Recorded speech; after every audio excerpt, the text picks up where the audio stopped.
Hi, I'm Bill Kristol. Welcome to Conversations. My guest today is Arthur Brooks, the president of the American Enterprise Institute, the best think tank in Washington. Or the world, depending on your point of view. Good point. I agree with that. I agree with that. Well, let's talk about that. What does the American Enterprise Institute, what does it mean to be president of a think tank? What do you do every day? And what does the think tank do every day? I ask myself that question a lot. A lot of times sitting on planes. Yeah, right. And it's actually changed a lot. Oh, by the way, thank you for having me on this terrific series. Happy to do it. I know that the audience is expanding. The best commentary about the intellectual firmament of the right that's actually on the web today. So congratulations. Well, thank you. Running a think tank has changed a lot, certainly over the past few decades, but even since I've taken over 7 years ago as president of AEI. When in the 70s and 80s, when think tanks were in their heyday, there was a time of effectively building something and letting people come to it. And the reason that conservative think tanks were important was because people realized that universities simply weren't going to produce the ideas that represented a conservative point of view, which was a mainstream point of view. So think tanks would do these things, and lawmakers would come to the think tanks, and intellectuals would come to the think tanks. And by about the 90s, people were realizing that wasn't happening quite as much, and this search for relevance started to happen. And so the result has been what we knew what think tanks were in the 70s and 80s, and today it means sort of everything and nothing. So you find some that are advocacy organizations, some are quasi-lobbying organizations, and some like AEI have tried to stay true to the more academic context that was our nature for decades and decades. And what was that? So how does it work? I mean, people are in this building. We're filming this in the current American Enterprise Institute building. You're moving to a different one in a few months. Yeah, we are.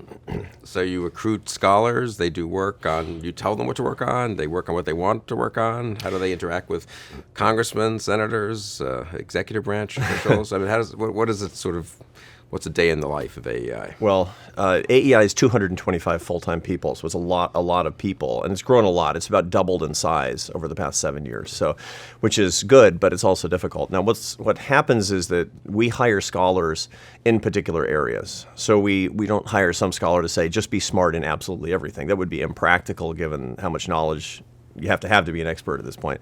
We hire economists, foreign policy people, health, education. We're full spectrum think tank.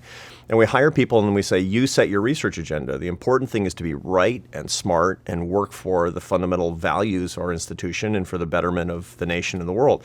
So what are the values that we have? Basically, we have two institutional values, human dignity and human potential. So we believe that there's sort of a natural right that people have as enshrined in the Declaration of Independence, but also just the natural rights of men, that people should be able to pursue their happiness. And that dignity is something that everybody should get, and that depends a lot on culture, and it depends a lot even on public policy. But the other is human progress. We believe that potential is something that people can attain. We're not European conservatives who believe that we should just conserve things the way that they were, bring back the king, the landed gentry. None of that. I mean, we're we have a touch of this utopian spirit of believing that things can get better, and there is a true north in the improvement of the individual. Now, and that comes from this concept that drives us, that makes us such optimists in the conservative American movement that you've been part of for such a long time, that we came here, your family, I'm going to guess that your grandparents came here running for their lives. Correct. And more or less. Yeah. And mine came here with a first grade education, orphans, dirt poor, not speaking a word of English, and simply wanting to start a farm. The truth of the matter is that you and I are nothing more than riffraff, at least one generation removed from it, with one direction to go, and that's up. Remembering that is what sets us apart from all of the conservative movements around the world, and certainly from the liberal movement in this country, that we believe that people can improve, but you have to remember certain truths, and you have to uphold certain things that are good and true and moral and right. That also requires a conservative intellectual movement that helps us to understand how culture and policy can be propelled forward. And that's how we think of ourselves. So experts, true experts who are on the level of the best university professors that are dedicated to the ideas of freedom and opportunity and enterprise and human betterment and flourishing, working together for a better world. I think people would be surprised hearing this by sort of how ambitious or big the underlying idea of AI is. People look at a think tank, my sense is, and they see the healthcare experts and the unemployment insurance experts and the foreign policy experts in different regions. And I mean, do you think, has AEI always had sort of this bigger vision? I mean, you mentioned the history. Let's go back to the history a little bit. Mm-hmm. People, I'd be interested. I should know more about this, but probably don't. It was founded, what, in the 1930s? 1938 by businessmen from largely members of the National Association of Manufacturers, who were, the great men of the American economy at the time. And what was going on, the context that started AEI was actually was pretty bold, is sort of what we're talking about here, about thriving and flourishing.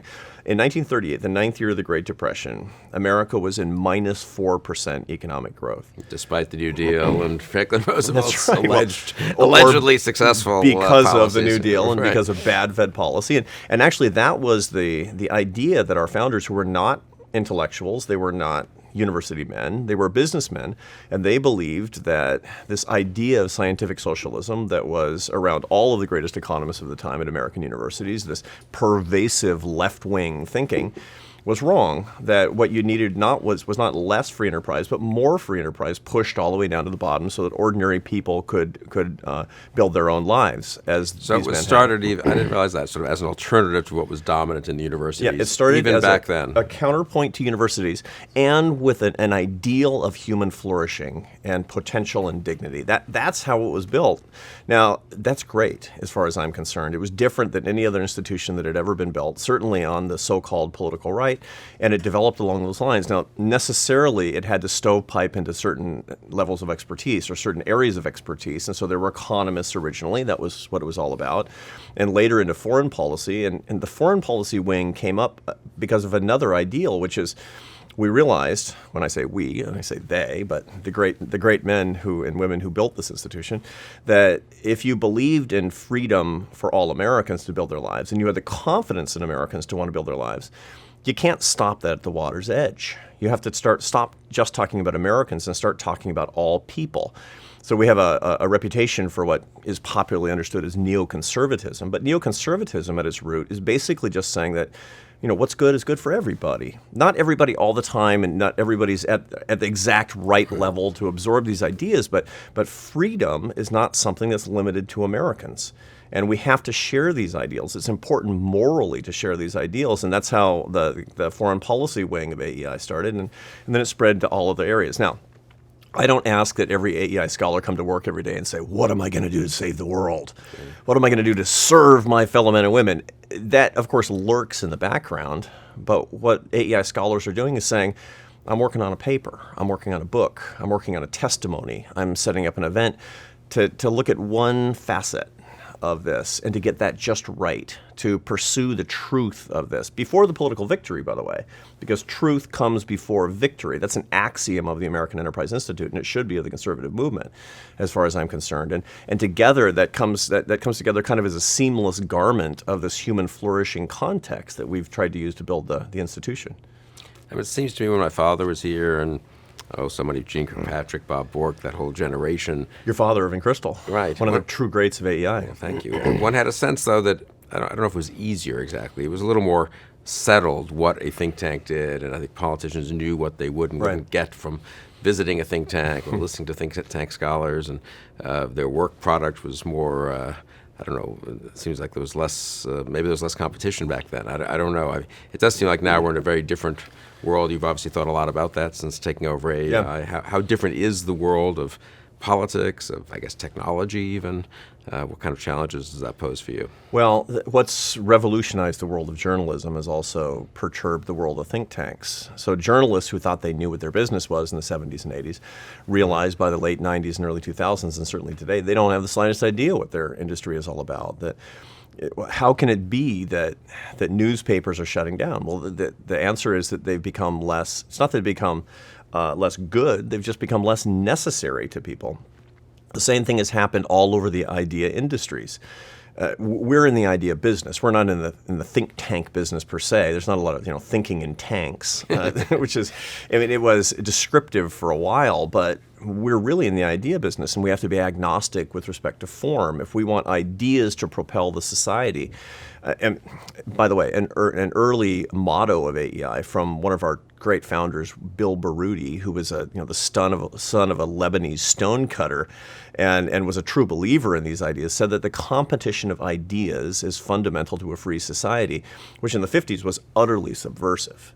the whole idea of a competition of ideas was wrong because there was an established wisdom. There was a trajectory that inexorably pointed toward scientific public administration and indeed scientific social democracy.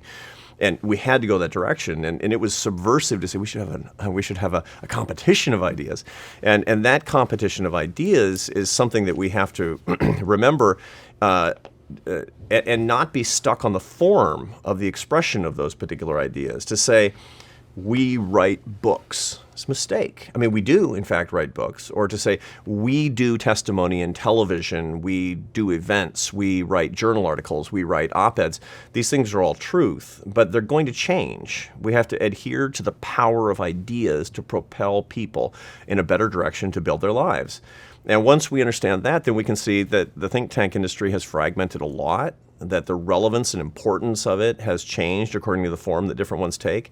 And AEI now is very different than than its peers, and they were quite similar as recently as the early 1980s.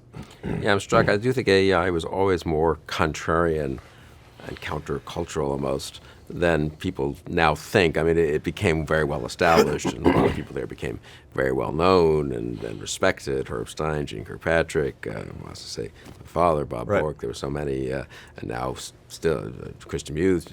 Right. My predecessor, Krista Muth, who ran the institution for 22 years, really a great intellectual. And did a great job. Charles Murray, who's still here. Mm-hmm. But I do think it always, my memory of coming to Washington and visiting a little when I was in grad school and then moving here in the mid-'80s is it was always sort of cutting against the grain, including the conservative grain to some degree. Supply-side economics was to some degree born and fostered here. And foreign policy challenges to sort of the established conservative view of foreign policy, I think it's true in a lot of areas. I mean, people sort of think of AEI as a grand old, establishment institution, but I think that's never quite been the case. Well, it hasn't, and it's an interesting set of reasons for that. I think it's sociologically it's worth going into. AEI has traditionally been formed of two social groups that are countercultural to the Republican establishment, to the conservative establishment. When you think of the conservative establishment, you think of country clubs and you think of people whose families started with the Mayflower, et cetera. Well, AEI has traditionally been formed by two groups, Jews and Catholics. And the conservative intellectual movement has also been largely propelled by Jews and Catholics. Now, Jews and Catholics are thought of as the base of liberalism. Right. But at the highest intellectual levels, you find that people like your dad, who started off on the left, but became a real leader on the right in that hot house of New York. I guess, on the Catholic side. Exactly right, yeah. Michael Novak. But on the right, I mean, there was this nucleus of people: Norman Podoretz, Irving Kristol, Saul Bellow, who were in that sort of Greenwich Village hothouse that said, you know what? We're getting a couple of things really wrong on the left. Number one is that the libertinism of the sexual revolution of the left is destroying our society, and that foreign policy, which is becoming increasingly soft on communism, is horrible for people and subjugating them all around the world. And they basically rebelled against not just the excesses, but the fundamental inaccuracies of the worldview of the left and created the new right.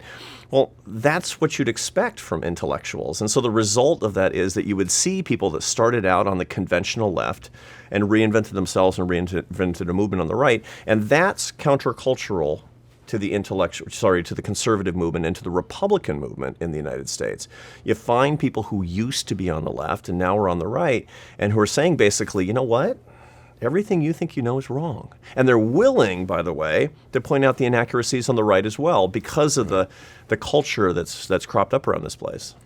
So you came here from a university, and you had been associated with AEI, but you hadn't been physically... The visiting scholar. Here. What has surprised you the most about AEI, about running a think tank, and what surprised you the most about the world in which you now live, which is really Washington, D.C., to some degree at least? Well, AEI was kind of an inexorable vortex, sort of sucking me in forever. When I came from a relatively liberal Democratic family in Seattle, which tells you nothing because there are about 8 Republicans in Seattle. Right. So everybody's from these families, but not a very political family. But I thought I knew about politics and just sort of took these things by flavor. And when I started to study, which was very late, I dropped out of college when I was 19 and took a gap decade, as my parents called it, because I was playing music. I was playing in the Barcelona Symphony, among other places. And when I started to study by correspondence in my late 20s, I didn't have any brainwashing. I had a stack of books at my living room, at my dining room table, and my wife, who had never lived in the United States, she's from Barcelona. We were living in Barcelona at the time, as a matter of fact, and and so I basically didn't take anything as given. There was no, hardcore commie sociology professor who's telling me that America is a source of subjugation of all peoples and all this stuff that people labor under when they go to big American universities, and so I think it actually helped me a lot. I didn't have any change to throw off effectively. I started to question when I was reading the facts on economics, which really influenced me a lot. But also I started to read authors that were writing about public policy, which I found fascinating, using these tools. And what I noticed along the way, there were people like Michael Novak and Charles Murray and Irving Kristol and Milton Friedman. And I started in James Q. Wilson, and I said, they have one institution in common, the American Enterprise Institute. It's so interesting. It's such an unusual biography. I was going to talk about this later, but let's talk about. I mean, it's so intriguing. So tell us a little bit about it. So you're in high school, you begin college, or you're in Seattle. Yeah. And you decide, forget it. So what year are we in now? We're in 19. I graduated from high school in 1982, which is now a your peers all your peers are trucking off to college and pursuing. No, I mean, I grew up in a lower middle class neighborhood, working class neighborhood, and most of the people that I grew up with didn't go to college. Oh, that's interesting. Some did, and some went to decent places, but a lot of kids didn't go to college, and most of them just sort of specialized in getting high. And most of them did not go to Barcelona to join a symphony orchestra. And it turned out that getting high is not a good life strategy. I can tell you. Right? Just observing the trajectory of success of a lot of my friends that I grew up with. Useful advice for our younger viewers. Those who are watching us today should keep that in mind. There are other career paths, and so my parents went to college. My dad actually was a math professor at a liberal arts college in Seattle, but which back in the day, I mean, this really gives you an idea of how things changed. It was such a low-paying profession. It was such a lower middle-class profession that he drove a bus during the summers. Can you imagine if there were a tenured college professor who had to drive a bus on the side? It would be a news story. It would be on Slate, scandal. But that was a normal thing. And so they expected me to go to college. My brother went to college, and I went to a place called California Institute of the Arts. All I wanted to do was be a French horn player. That's all I wanted to do. I wanted to play avant-garde music and wind up, making my living being a French horn player. So you were an avant-garde French horn player, not a classical French horn player? Well, I was a classical player, but I was playing in a lot of new music ensembles and experimenting with experimental jazz, et cetera. And it was a pretty good life, although it didn't. And more life advice for the young people watching us today. If you want to be successful as a freshman in college, don't drop all your required classes and substitute them with classical North Indian drumming and Indonesian dance. Turns out that's not the path to academic Worked success. for you, though. So it took 10 years to get it back. You're giving advice contrary to your own example. So, should people believe what you did or believe what you say? That's the I question. dropped out, kicked out, splitting hairs at this point. Is that right? Really? Yeah, and actually I was going to transfer to a place called Curtis, which is a prestigious music conservatory in Philadelphia. Yeah. And I got a job playing with a brass quintet, playing chamber music, traveling all over the world, making $14,000 a year, which seemed like plenty good money for a 19-year-old kid. And I did that for a long time, and then wound up in Barcelona after that for a bunch of seasons where I started my family. So that was. So you were in the classical music world. You were playing French horn. Yeah, and in the jazz world too. I spent a couple of years touring with a jazz guitar player named Charlie Bird, and we made a couple of albums together. Yeah. Actually, here's an interesting thing. When the world's come together. I don't know anything about jazz, but I've heard that Charlie Bird, name. the famous guy. He brought bossa nova to the United States in the late '50s with Stan Getz, and we used to have this group called Bird and Brass, where there were 5 brass players in the Charlie Bird trio, and his drummer was this guy, great drummer. And the first time I hosted AEI's annual dinner, this sort of the conservative prom that you've been to it so many times, because we gave out the Kristol Award, which is our highest academic honor named in your father's honor. And we have a band there every year. And the first year I hosted it, the drummer in the band was the guy I had toured with and made a couple of albums with Charlie Bird. And he comes up, it's been 20 years. Unbeknownst to you, though. Totally. Yeah. And he comes up afterward, and I'm standing there with my wife, and he says, "Is Arthur Brooks?" I said, "Yeah." He said, "Chuck Red." He says, great drummer, Chuck Red. And he said, "What happened to you, man?" That's a good question. I know. Well, what did happen to you? Well, and my wife said that it was clear that he was looking at me with had an expression of pity on his face. He used to be a French horn player and successful, and now I'm reduced to running a think tank. That's great. So you're playing jazz and classical music. You're in Barcelona, and what piqued your interest in both coming back here and in this whole other world? You went on to get a degree and a PhD, and then became a professor. So I'm just curious, was this... How does that work? Yeah, no, I often ask that. It was my wife. I married a girl in Barcelona. I actually went to Barcelona in hot pursuit. I met this girl in the summer of 1988 at a music festival, a chamber music festival in France, in the Burgundy region of France. And we didn't speak any word of the same language at all. I was 24 years old. I came back and I told my parents I met the girl I was going to marry. And I got to know her a little bit better. It was clear I had to make a big commitment. So I quit my job in the States and took a job in the Barcelona Symphony without knowing the language and moved over. And it took about a year and a half to close the deal, but she married me. And we're celebrating our 24th wedding anniversary. And we have a house full of teenagers at this point. So congratulations. God bless us. Story. And she actually is a big thinker. She grew up poor, but she's bright and interested in a lot of different things and a free thinker.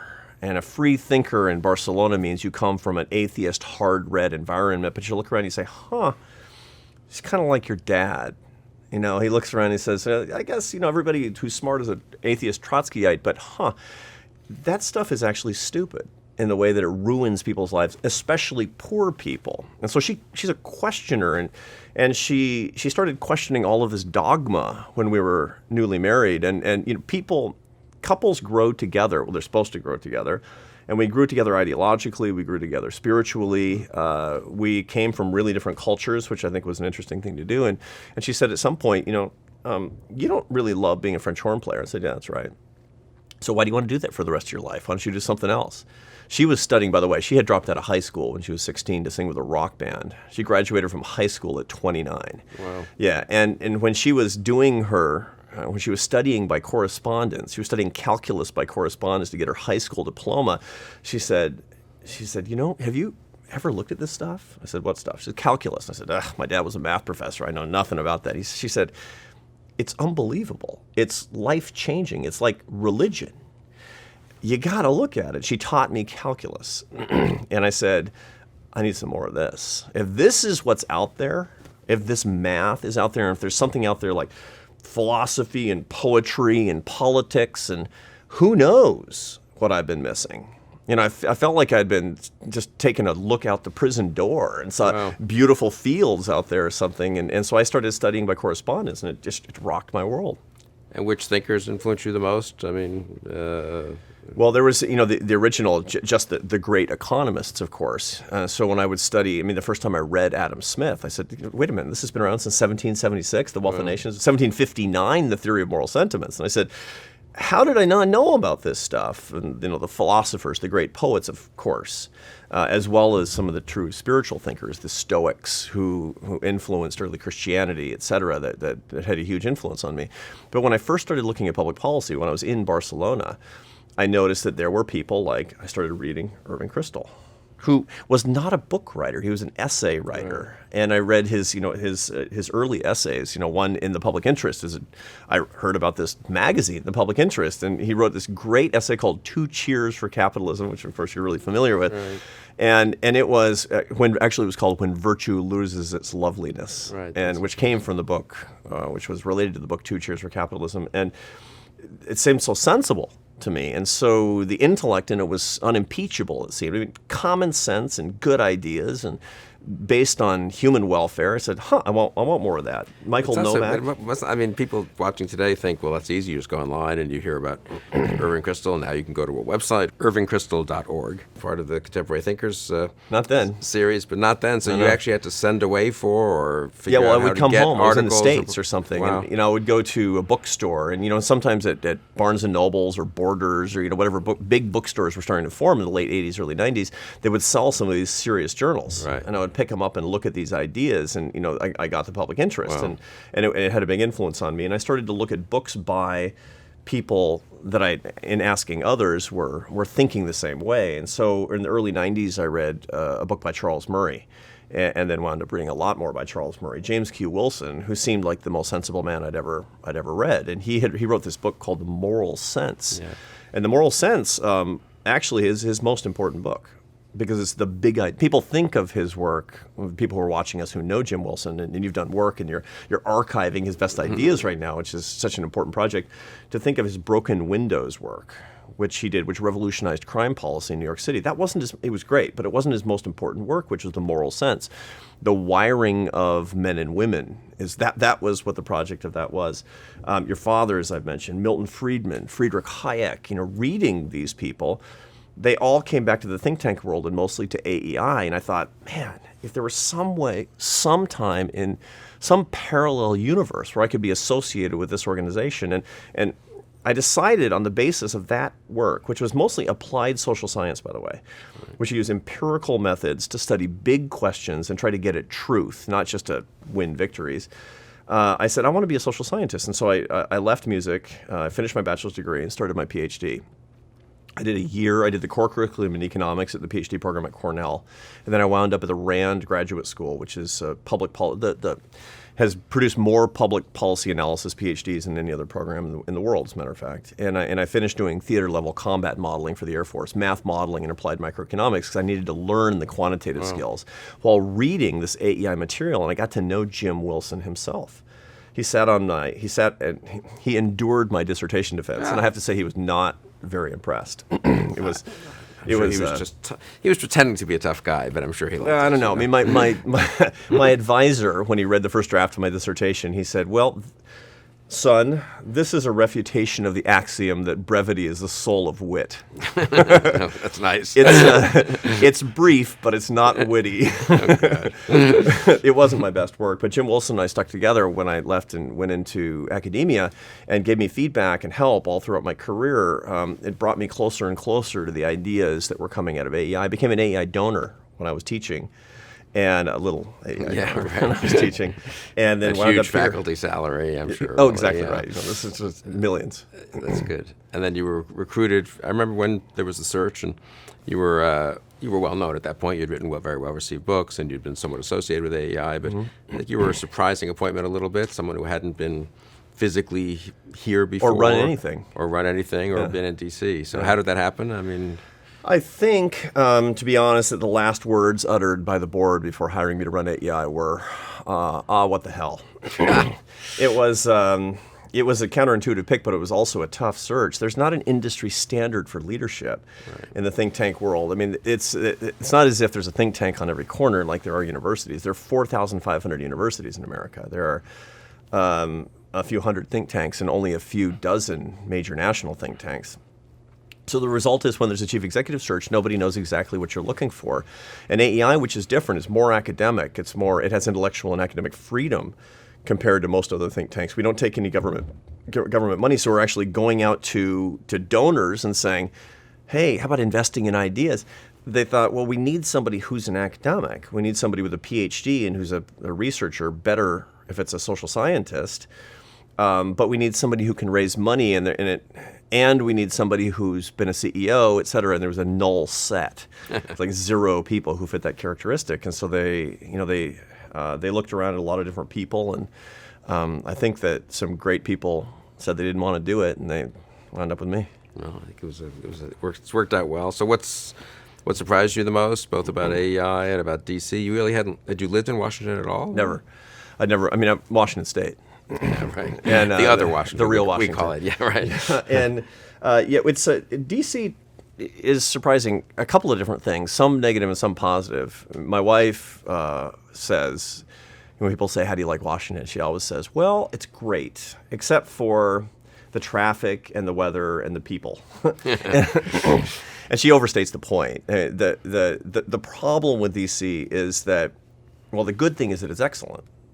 Everything from what you're able to do to the quality of people's minds is unbelievably high. This is the center of American ideas, is Washington, D.C. Sad to say, because it's congregating around the state in all kinds of important ways. But there's a reason, by the way, why Irving Kristol moved to Washington, D.C.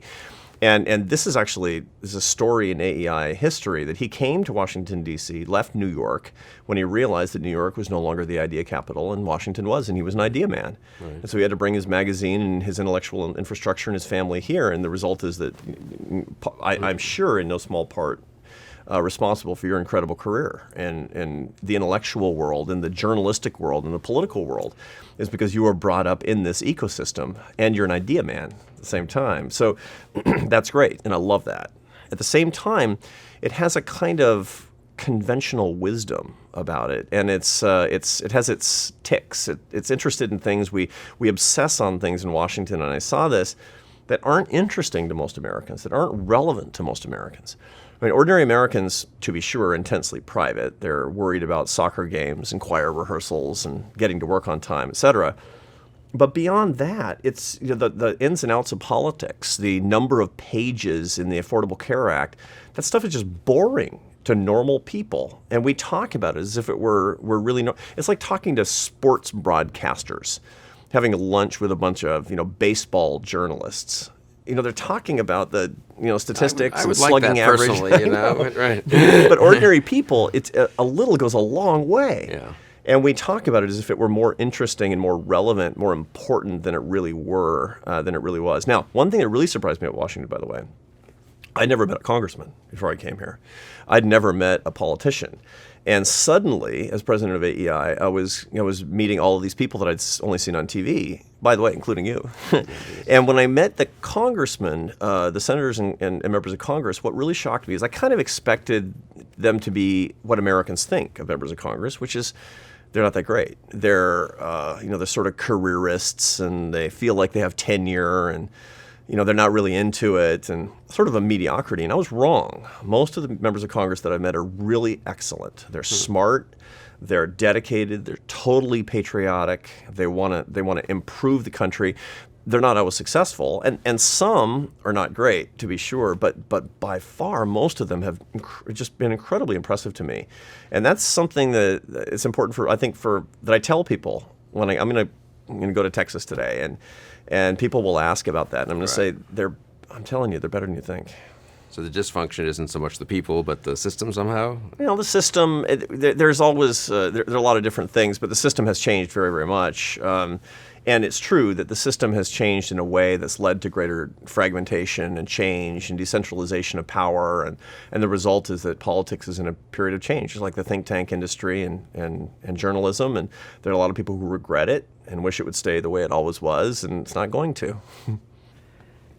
I actually want to come back to the current moment in American politics and American conservatism. You've thought so much, you've written very interestingly about that. But just thinking about your own background. So you taught at a university for several years and came from there to a think tank. You educated yourself to an amazing degree outside of the college and university environment. Let's talk about American higher education, because I think it's an interesting and important and problematic topic. What's your basic judgment on American colleges and universities? And Well, I am an outsider to it, although I grew up in the world of liberal arts education because my dad was a college professor. My grandfather was the dean of students of Wheaton College in Illinois. I didn't know that. And so it's multi-generations in this. But then I dropped out and went through correspondence education, which is a non-traditional path, and then did my PhD and went to work at universities. I taught at Georgia State for 3 years, and then at Syracuse at the Maxwell School of Public Affairs for 7 years. And it was a great experience. I have to say, people who are jaundiced about the American university, that's overplayed in the same way that it's populist folk wisdom that members of Congress are idiots. They're not. They're not bad people. And universities are not bad places. There's a lot of bad things going on at universities, but on balance, these universities are a great gift to the United States, and American universities are a gift to the world. If you look at what's going on in graduate programs, people are still, the American universities dominate the system all over the globe, and that's important to keep in mind. The problem, as an outsider, as I see it, and spending 10 years, most of it as a tenured professor, is basically twofold. One is that universities have a tendency to ask two wrong questions. The first wrong question they tend to ask is, what are you? As if they impose this question on students. So students who are watching us today, or people, particularly people who are getting ready to go to college, you're going to be asked, what are you? And that is basically, what are you? I'm a physicist. I'm an economist. I'm a business major. And, that is an incredibly materialistic view of people that's imposed from this intellectual force. That's hugely problematic, because once you answer that question, once you define yourself in terms of that question, the world will follow with another question, which is, how much money? And that's a tyranny. That's a man-made prison that people get in. Materialism, notwithstanding what we often hear from the conservative movement, as if abundance were an end in itself, these things truly are a kind of human tyranny. They hold human welfare back, and we need to rebel against it. We need to become detached from it. And this is very important in every spiritual tradition, but it's just in a humanistic tradition we all understand that to be true. So that's the first wrong question that we tend to have. The second is, and this is much newer, and this is more troubling still, the question that students are asked is, who are you? And that's what gets into the awful identity politics that dominate university campuses today, where we go from everything from esoteric departments about identity all the way through to the climate of microaggression, right. So-called microaggression that the people who are watching us today who are at universities suffering through this weird culture that's going. It's because of that question, who are you? You have to answer the question, who are you? No, you don't. Because the world has a follow-up question to that too, which is, who cares? The world doesn't care who you are. You shouldn't even care who you are. But people in college really care who they are. Because they're being asked that. Yeah. And indeed, this is a period when you're 18 to 22, when you're trying to figure out your identity. And when that's dignified, when that's put under the microscope, when you're told that truly is an important question, that can wreck your life. So what are you and who are you are the wrong questions. The real question is that we have to answer, and this comes from the virtue of intellect and higher education, the virtue of education per se, of improving oneself for the purpose of in my own personal view, glorifying God and serving fellow man, is, why are you? Why are you who you are and what you are? Why? The why question is the interrogative that's meaningful in people's lives. And in higher ed, when you're in this ecosystem of learning, or supposed to be in an ecosystem of learning, you should be able to come to that question, why am I on earth? That the happiest, most fulfilled people who've done the most for humanity are the ones who have a very strong understanding of why they're on the earth, why they're alive. And by the way, many of them also have an understanding of why they will die. So soldiers who've confronted that have an understanding of what they've been willing to die for. Why would I die? And in a materialistic world, we don't have good questions for why am I alive and why should I not be alive? And those are the questions that should come through an environment of learning and set us on a trajectory of learning about ourselves and learning about the world that's neither identity politics nor materialism. And the two tyrannies are what's ruining higher ed, and getting away from the fundamental question is probably the most troubling thing about universities today. I guess the good news is with our bountiful country and modern technology and these kinds of conversations, hopefully, and the websites and everything you do at AEI and summer programs, all kinds of other things, one can, and you did this yourself before all these things existed, incidentally, so it shows how doable it is, one can go around or above the institutions of higher ed, right? I mean, one can educate oneself or find other people to educate one. For sure. Look, it's not an efficacious way of doing it. It's more efficient to use the institutions that we've created to have for great these types teachers of things. and great courses. Absolutely. Right. And the truth is that these things exist.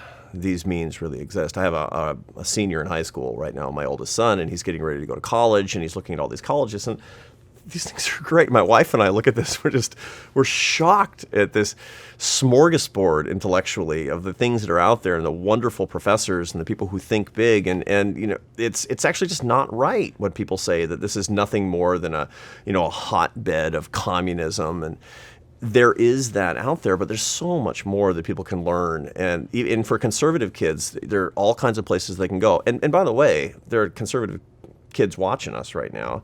And I have to say, it's a pretty good idea to go to a left-wing institution and spend some time there. You really understand who you are. I mean, you're a Harvard man, and my guess is you didn't get any more left-wing when you were at Harvard. To the contrary. To the contrary.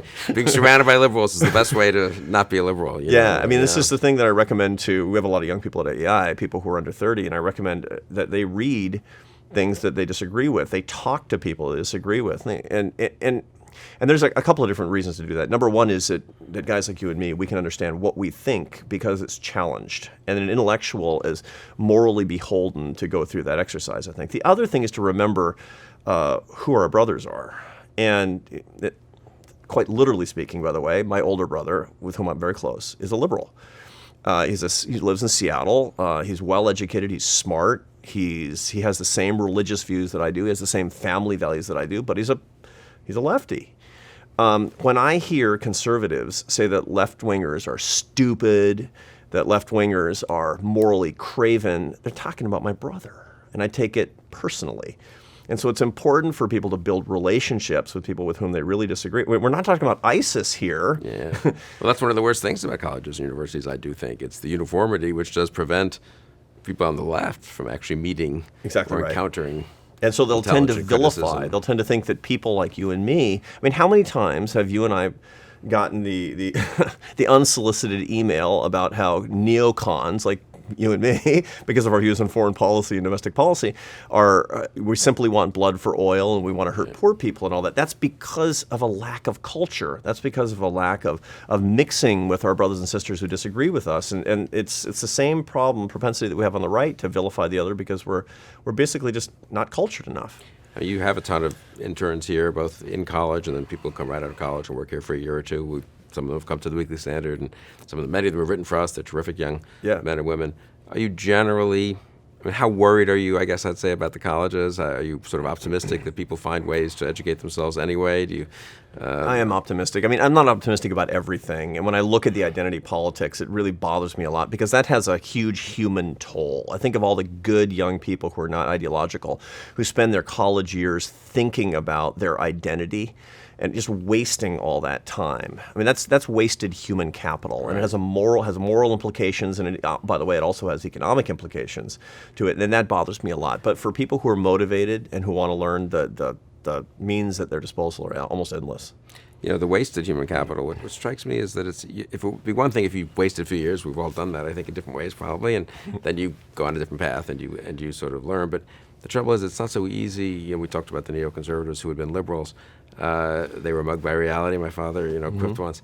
But it's not so easy psychologically, I would say, to say I've been mugged by reality and I'm changing my mind about X, Y, or Z, or I've read these books since you did, and I'm now changing my mind about certain things, especially when you've been maybe moved along a little further and you've got a little bit of a reputation for saying one thing or another, or your friends expect you to say one thing or another. And that seems to be the one of the human tolls that's paid, that the current college and university system exacts. Once people get on the path they're on, it's not so easy for them to just leave it behind 4 or 6 or 8 years. Sure, absolutely. Later. I mean, it's to the credit of people who've been able to do that, but people underestimate how difficult that is psychologically, and I would almost say sociologically. Sure, you know? And that's why we need. So Weekly Standard started in 1995, I think, right? I got the first issue. I was in graduate school, and it was hugely important and useful to me. It was a subversive tool for me. We've never discussed this before, so this was not a setup. Not a setup at all. Right. And I remember I was doing a lot of work on nonprofit organizations and public funding of the arts, because, my arts background. Right. And I read in 1996, there was a cover essay by Joe Epstein. I remember that, actually, yeah. And why the arts, after all, should still receive government funding. Yeah, that was his point of it. It's all messed up, and that's right. Conservatives hate the National Endowment for the Arts correctly in many ways. And Joe is a great intellectual. But on the whole, there is something to be said for government that's right. playing a role. And I read it And by the way, I disagreed with it because I think that the arts shouldn't get funding from the government. And I'm not sure Joe still agrees with that piece from 19 years ago. But it gave me courage because a smart guy like that from the University of Chicago and a journal like the Weekly Standard, because it's a magazine, but it's a journal. It's a journal of ideas, and it's every week. And I remember getting it every week and looking forward to it and thinking, maybe someday I could write in this magazine. And the first time I ever published in that magazine, I was so proud. I showed it to my wife. I said, see, I really felt like I'd made it in a way. But it was because of the public interest. It was because of the Weekly Standard. It was because of National Review magazine that these ideas, and this, by the way, is one of the reasons that anybody who's watching us who's a philanthropist, why it's such a worthy and good thing to do, to fund the subversion of ideas. Yeah. And not to fund things that say universities are all screwed up and to websites that show the predations of the modern university. That's fine. But really to get into that ecosystem, to fund. There are philanthropists who fund AEI's work. We're on 100 campuses. We have campus councils at all the best universities in the United States of kids, and they're not right-wingers. These are kids who are just the idea people, the leaders. And we say, do you want to bring more ideas? Do you want to bring more argument? Do you want to have a real intellectual environment? And they set stuff up in these places. We have a network of faculty and administrators. We're creating text materials that are now being used on almost 500 campuses around America. That stuff has. I know for a fact that it matters because it mattered to me, and it matters to a lot of these people. And so let's get behind these things and not say all universities are rotten and evil. Let's say they're good and they can be right and we can make them better, but what we need to do so that kids don't become path dependent, so they hear more than one voice, is let's get the Weekly Standard into the student union, because if it weren't for that, I wouldn't have heard that voice. Yeah, and this is why we do the Great Thinkers and Contemporary Thinkers websites, as long as the conversations, because it's an attempt to, in colleges where they don't get exposed to James Q. Wilson or Friedrich Hayek or Leo Strauss or Lionel Trilling, to have those works be much more accessible than they would otherwise be. And if you mention one of those names, someone can now go to James Q. Wilson, the website for James Q. Wilson and Contemporary Thinkers, and read up on him in an intelligent way. But I think we do underestimate. I'm curious, since you did this yourself, the psychological. It's in a way too easy when a lot of our friends say, we just get the material out there and people will be able to find it and change their mind, and they will, and some terrific people will, and that's the reason to do it. But this is why I think the damage that colleges do. It's hard once you've gone through that. Everyone has a certain set of views. It's sociologically and kind of expected that you would have these views.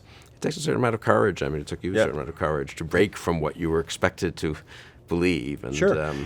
We also need just wonder what advice you'd give people watching this who sort of maybe someone who kind of senses the things maybe that he's being taught aren't quite right, but it's a little awkward and difficult and unpopular to sort of start venturing other views. Well, part of it is we conflate thinking differently with being unpleasant. And those are separable ideas. One of the biggest problems that we have, one of the main things that holds back conservative ideas on college campuses is college conservatives. And I don't mean this in any way pejoratively, but I talk to a lot of the campus Republicans and all that, and they're inviting people to campus who have pretty hateful ideas sometimes, people who simply want to throw insults at liberals, people who are not working to get along to have the conservative movement integrate into the mainstream such that we can get more people thinking like us. Rightness is more important than having people see us as right is more important than having this intellectual integrity, I think, to a certain extent. So let's think about, and by the way, James Q. Wilson gave me this advice. When I was an assistant professor and I was just coming up for tenure, I was starting to write a lot for the Wall Street Journal. And I was completely ideologically out of the closet. I mean, I was writing about conservative ideas, and I started to get protested a little bit. Is that right? Yeah, and I would go and I would give a paper at another university, and it would be unpleasant sometimes. I would get confronted sometimes, and it freaked me out because I had heard all these stories about people not getting tenure because they were ideologically impure. So I called Jim Wilson. I said, "What do I do?" And he said, "Oh, it's easy. There's an easy formula. You can be successful in academia and you can be a conservative. You just have to be 4 times as productive as the liberals and twice as nice." And That's good Is advice. it okay just to pretend to be twice as nice? I don't think, Or I think pretend to be being 4 times twice- as productive. Well, that's okay. That we can do. But being twice as nice, that's a tough. But when you tough think about standard. it, and this is what I recommend to conservatives on campus today, think about the exposure that people are having to your views. So you have a late night dorm bowl session. The things that you talk about, the free market ideas, the rejection of libertinism, standing up for American leadership around the world, these conservative things, this is going to be the first time certain people have heard them. You are, to use the language of statistics, N equals 1. That's 100% of the conservative views. What do you want people to take away from that? I saw this conservative, and he was a jerk. He was mean. He didn't like other people. He sounded a little racist. Do you want people to think that, or do you want people to say, you know, I think he was wrong, but I think that he actually loves poor people. I think that he wants to stand up for people who are under tyranny around the world. I think that he actually cares about people other than himself, and I think that he's not attached to money. I think that he has higher motives. And so people might think you're a little crazy, but they should also think that you're good and that you have these good motives. And that's one of the reasons, by the way, when I talk to college, on my college campuses all the time, I recommend that you steal the language and icons of the left. Why? Because a lot of their language and icons are great. Poverty, social justice, fairness, compassion. The great moral leaders of our time, like the Dalai Lama, use this. This is important. These people are right, and these concepts are good. And here's the truth. Here's the reason I'm a conservative. Our ideas attain those goals better than left-wing ideas do. Literally, the reason I'm a conservative today is because poverty is what I care about the most. And conservative ideas have done more to, when I talk about that, I mean free enterprise and American military leadership around the world are the two things that have pulled more people out of poverty than any other two things in the history of humanity. Bill, 2 billion people have been pulled out of poverty since I was a kid. And it's because of free enterprise spreading around the world after 1970 through globalization and property rights and the rule of law and entrepreneurship, and American military presence, the global hyperpower of America, which imperfect to be sure, but which has kept places like the Pacific Ocean free for trade. This is stuff that people don't know. And if we say, look, I care about what you care about, my ideas actually can get us there faster, you'll win converts, and people will have the sense of, I think you'll give sort of aid and comfort to people who are looking for an excuse to entertain our ideas. And that's what college students today can do. Oh, that's good. Also making fun of liberal idiocy to some degree. To a certain degree. Bill Although we Buckley had an overplayed that. I mean, it's we so do, easy. but It's so easy. It was easy. It's easier now than it was then. I was influenced by that, I would say, Bill Buckley, my father. I mean, people Sure. just the kind of sense, the earnestness of the left as they marshal behind No, it's so foolish true. I mean, the things. sanctimoniousness of it, Right. it's just, it invites sort of contemptuous satire. Right. It begs for it. Right. I got it. But You're saying resist that to some degree. well, I think that we have to remember, what does it mean to be twice as nice? Yeah. Okay. We may differ on the twice as nice thing. That's, Remember we'll debate that. Judeo-Christian charity. Okay. I can't really argue with that. Let's talk about the conservatism today, because I think you and I have both been struck by how much it's in turmoil in a good way, and maybe in challenging ways too. And general politics just seems to be sort of up in the air in a way it wasn't in the Cold War years, and wasn't maybe in the 90s even, or after 9/11. There was a certain view, certainly among conservatives, about things abroad and to some degree at home. It just seems like everything is sort of up for grabs now. Is that correct? Do people always think that? And if so, what does one take from that? What's your sense? In the conservative movement, in Conservative politics. movement, conservative politics, American politics generally. I mean, Well, things have, again, the elites have lost control simply because information has become democratized. When information becomes democratized, and then the next thing that necessarily follows is that the means of support becomes democratized. And that generally what do you follows. mean by means of support? So, for example, when party elites were really in charge of ideas, then they tended to be able to control the money as well. Now, what happened at first was that the advent of the internet made it possible for people to have ideas of what's going on. And it really started with talk radio on the right, where talk radio basically said, everything you're hearing is not necessarily right.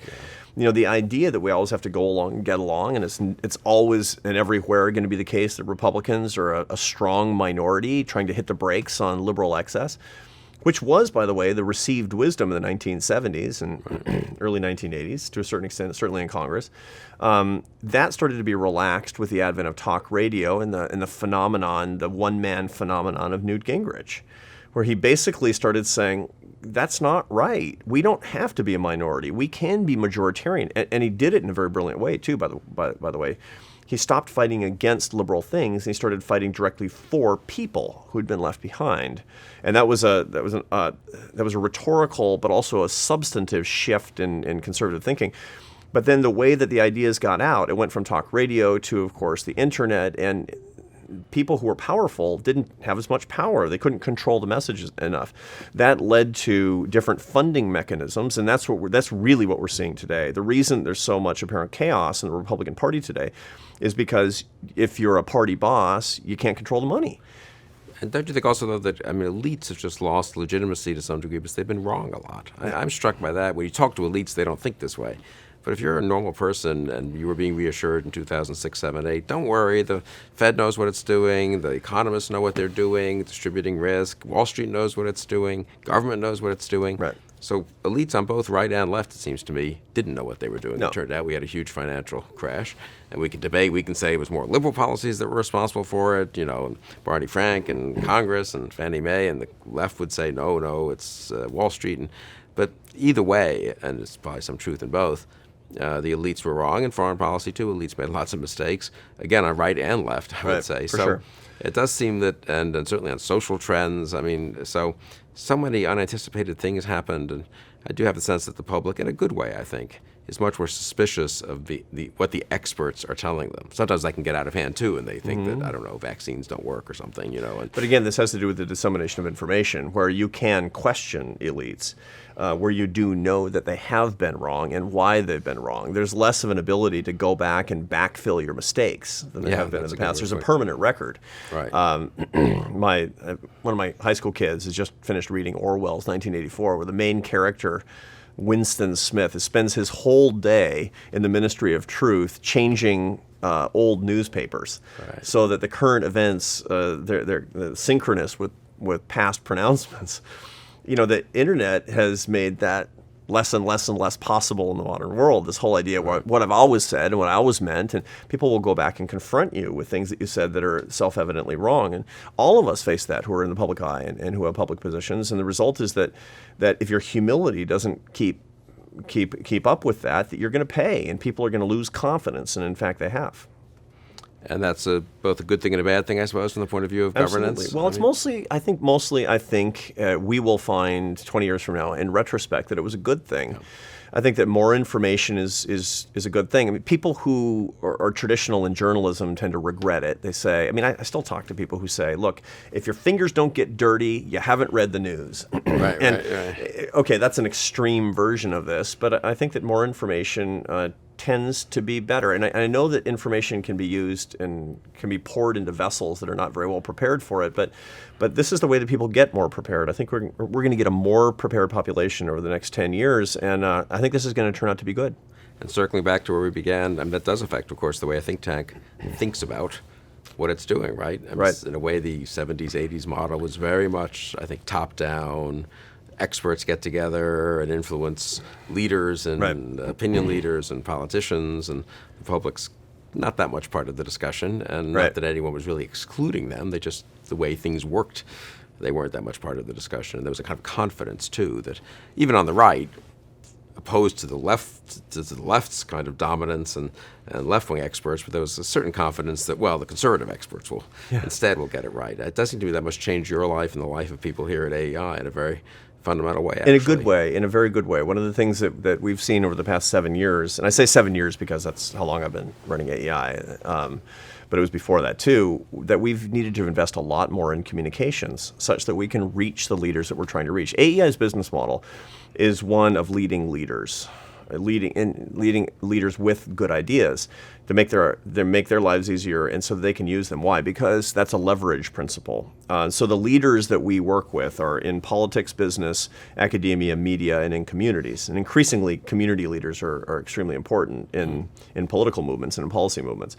And the key thing to be able to lead leaders is to be able to inject ideas directly into their worlds. So build it and they will come. The field of dreams approach to public policy is utterly anachronistic. It means building a website that nobody ever goes to, or doing a podcast that nobody ever listens to. What you need to think about is how you can go direct to consumers. How do we find the people who need your work and get it to them? Sometimes at the mass level, you have to talk about going directly to followers of policy ideas. Why? Because with many leaders, they're not going to lead with ideas until there's a parade that they're going to want to jump out in front of. And so you got to start a parade at certain times too. But all of this comes down to better ways of getting the ideas across, which is why we've built out massively our government affairs division, where we go to the Hill. We have people walking around the Hill who say, you got testimony coming up. Well, we have experts. And they're going to say the truth all the time. But if you agree with our experts as opposed to our experts agreeing with you, you're going to be right. And that's actually increased it so that we do just way more congressional testimony than we've ever done before. We have a media division that's tripled and quadrupled the amount of work that we do in the press than we've ever done before, which is a thrill, having people interested in our ideas. And our scholars like it, and our scholars are really good at it. We've all gone through media training where we're better at it than we've been before. And, there's always this tinge of regret. How come we can't just do ideas? Well, doing ideas means getting them to the people who need them the most, because what we're about is not just the art for art's sake. We're art or policy for the sake of human development. And that means getting it to the policymakers who matter. So it's changed the way we do business quite a lot. And it seems to me that you've also encouraged, and I've talked to people, the areas I know best at AEI, that people should not just speak more to other people, but learn more from other people, including practitioners. I mean, certainly in the case of Iraq, where I was very much involved in this and trying to help, I didn't help plan the surge, but help maybe make the case for the surge and then publicize it and defend it. I mean, that was really learning from people who'd been there to some degree. And that, I think, was very different from the old model. The idea that you'd call in some colonels and some majors and some captains and say, what is going on there? And then Fred Kagan and others said, we need to have a whole different model, and luckily Dave Petraeus has thought a lot about this, and there's this thing called counterinsurgency, and it'll take more troops. And I mean, the degree of learning, I think, that goes on and the way in which people learn is different from 20, 30, 40 years ago. Sure. I mean, there's so much more knowledge out there. There's the principle that our knowledge doubles every 10 years or so. And the result of that is that knowledge that we need to be good scholars resides in different places and in more places. And so iterative learning is incredibly important for scholars to be able to engage in. So even how I do my own work, my early books when I was in academia, they tended to run a lot of regressions, use big data sets, read the articles of others, and then write about these topics. And now I do those things, but I also have an element of reading outside my field, everything from aesthetics to philosophy to Eastern wisdom if I need to, and also working with practitioners such that there's field work involved in this. There's some original reporting involved in this. And I'm not becoming a journalist, but there's just so much information out there that enriches the way that we talk. It also makes it more compelling and credible. Plus, quite frankly, I want the truth. And if I'm wrong, I want to know first. And you're going to learn that from all kinds of different sources. You talk more about aesthetics and those kinds of topics, I'd say, more than most people I've known who've run think tanks, and most people in Washington just say a word about that. You come from the music world, so maybe is it an idiosyncrasy of yours, or is it something you think is important? I think it's important. I really do. Why? Because I found that there's a lot less difference between being a French horn player and a composer and running a think tank than I ever would have understood. The world of creativity is the world of creativity. You're using different media, and to a certain extent for different ends than you would be otherwise. And so a lot of what I learned, for example, I do a lot of public speaking. I do 150 speeches a year, which is what modern think tank presidents need to do, because we spend 75% of our time raising funds. A place like AEI raises $40 million a year, which is a lot.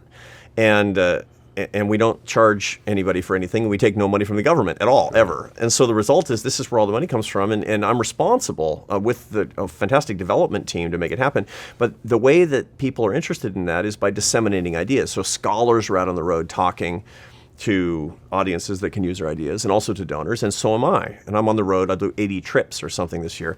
But when I'm talking to get the points across, it's a question of expression. It's a question of making things and ideas compelling.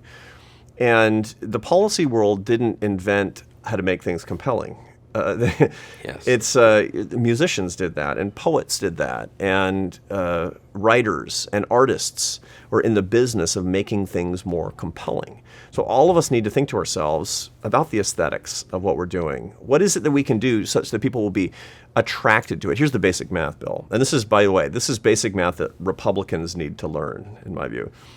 If Republicans want to win, if conservatives want to win, they need to make themselves more attractive to more people, not scream louder to fewer people. It turns out that's not graduate level math. Yeah. But that democracy. really, but also, it's doing the right thing such that people can. We're trying to help people be right and help others. That's really a big part of the service agenda of the political right, is to be correct and to help others to lead others to help their fellow men and women. So to do that, to be more attractive, you have to have a strong sense of what the aesthetics are. What is my message? Is it easy to listen to? Is this fun? Is it interesting? Is it funny? And that's what gets into everything from what is your use of religion? What is your use of poetry? What's your use of, what did you learn? What do you learn from music? And so a well-rounded intellectual today who's trying to be a public intellectual better be spending some time every day reading poetry, listening to music, reading literature, looking at paintings, understanding what was in the mind of the artist. And that's, I think, what it means to be a well-rounded, communicating intellectual. It's funny that, not funny, but it's nice, I suppose, that the head of a think tank, which was maybe 30 years ago would have been considered a more narrow thing to be than a university president or a dean, now is the one making the case for poetry, for art, for being a well-rounded intellectual, as people were perhaps a century ago. It's the universities that really push, unfortunately, I think, push the younger scholars to real specialization and to disciplinary Well, that's focus. the what are you question. I mean, when the scholars themselves in universities are entirely stovepiped and not well-rounded aesthetically, they're going to tend to ask the kids, what are you? Are you an engineer?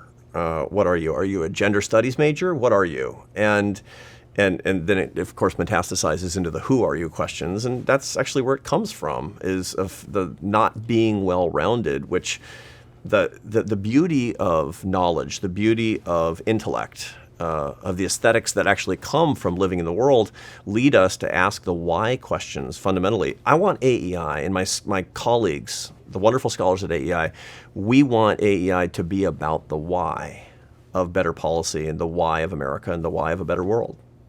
I can't think of a better note to end on. Arthur, thanks so much for Thank you, Bill. being here today, and thank you for joining us on Conversations.